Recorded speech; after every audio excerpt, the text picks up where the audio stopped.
Hi, I've just heard the sad news that Otto Warmbier, the young American man who was imprisoned in North Korea, has passed away.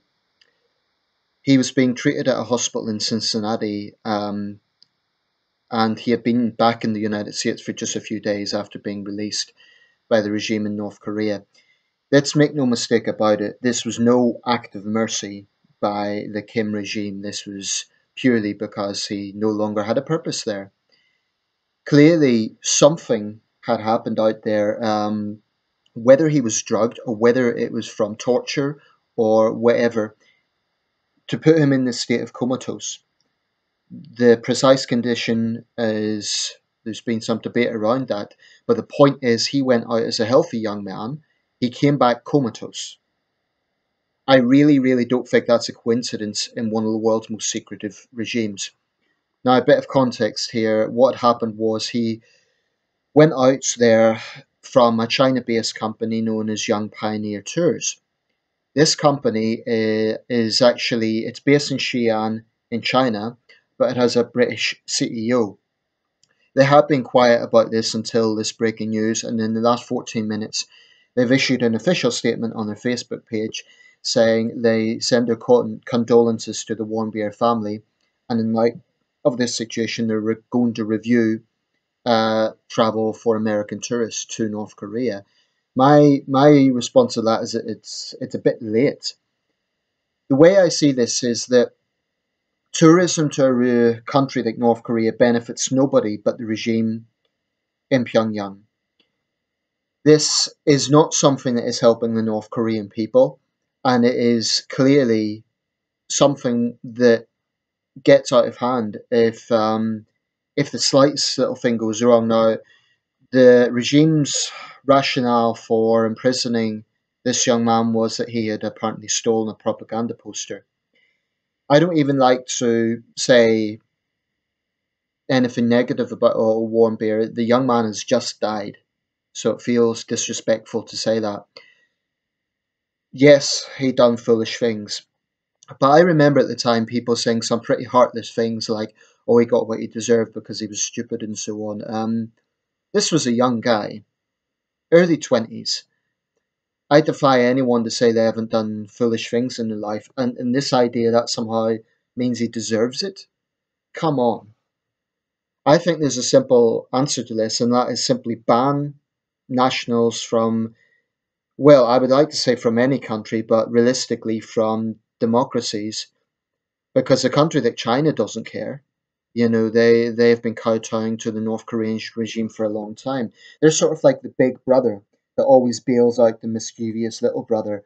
And on the surface, they're kind of embarrassed by the antics of North Korea, but in reality, they're not going to do a great deal about it because, in terms of the wider issues, in terms of all these nuclear issues, the Chinese certainly don't support that. They don't want a nuclear North Korea.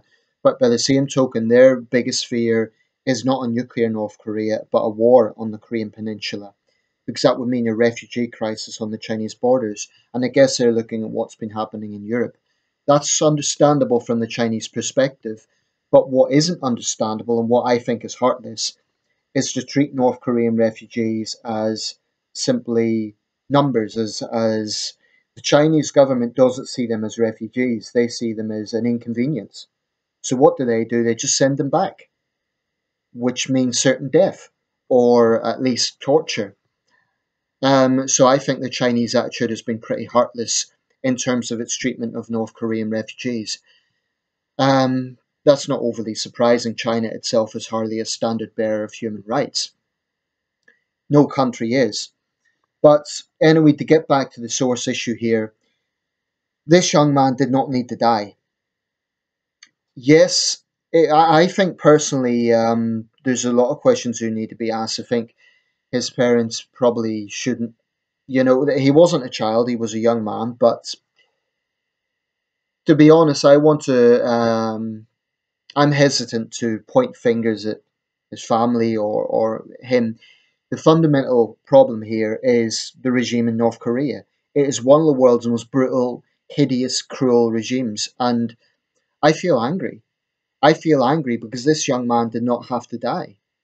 And I think the simple answer to this is that Western governments simply need to ban their citizens from traveling there, whether it be directly or whether it be via agencies in China, which most of the time are Western run.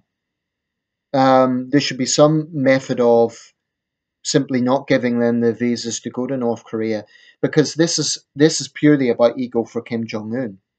You know, this sort of marathon in Pyongyang, and they put out the propaganda. It's about uniting people. All it is to try and counter the reputation the rest of the world views North Korea as, which is a totalitarian state. It doesn't change a damn thing in terms of the mass labour camps, in terms of the severe human rights abuses, in terms of the absolute zero tolerance of dissent. It changes not a damn thing. So what I would say to people is, if you're going to North Korea as a tourist, think very carefully about it, because the money that you're spending will only be going to help the most privileged people in that society. It will not be helping the North Korean people generally. People in Pyongyang tend to be more on the more higher echelons of society. This is really a bizarre and, in my opinion, uniquely bad regime. It's not to say that it's the only dictatorship in the world, of course not. There's some other pretty brutal regimes out there. The Assad regime in Syria, the regime in Eritrea, in Uzbekistan. North Korea isn't unique. And in terms of actual safety, it's not a violent society. You're unlikely to be physically assaulted there. But in terms of totalitarianism, it is one of the very worst, if not at the very top. So I don't see how tourism benefits anybody except the regime itself. Now, people might say, well, if you want to take that argument to the extreme, then you'd have no tourism to China or to any country that has a questionable human rights record. But I would suggest that North Korea is unique.